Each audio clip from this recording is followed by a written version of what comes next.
गुन्हे शाखा क्राईम म्हणजे क्राईम ब्रांच नागपूर शहर येथे आमच्याकडे काही गोपनीय माहिती होती की स्पर्श स्पा आणि सलून वर्धा रोड या ठिकाणी अनैतिक देह व्यापार चालतो। आम्ही पहिले गोपनीयरित्या तिथे आमचं व्हेरिफिकेशन केलं, पडताळणी केली। त्यानंतर आम्ही महिला पंच, महिला पोलीस अंमलदार आणि आमचे सामाजिक सुरक्षा शाखेचे कर्मचारी तसेच खंडणी विरोधी पथकचे पोलीस अंमलदार असे सर्वांनी मिळून तिथे अचानक रेड केली। त्या रेड दरम्यान आम्हाला तिथे 4 पीडित महिला मिळून आल्या।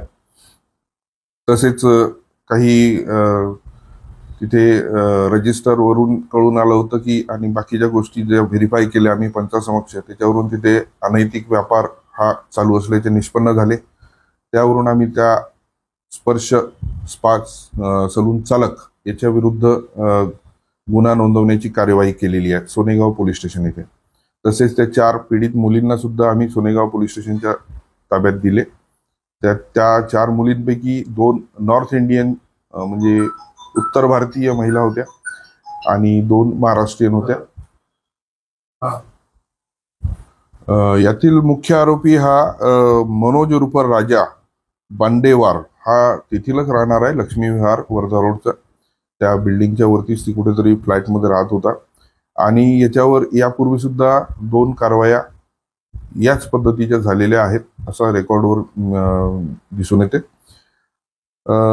या ठिकाणी आम्ही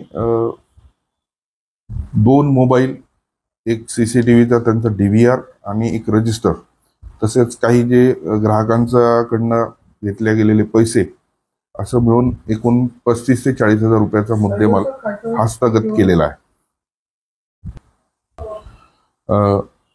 आमचे माननीय पोलीस आयुक्त साहेब, तसेच माननीय जॉईंट CP साहेब, तसेच माननीय श्री DCP गुन्हे श्री माखणीकर साहेब यांच्या मार्गदर्शनात सामाजिक सुरक्षा पथक तसेच खंडणी विरोधी पथक यांनी मिळून ही कारवाई केलेली आहे।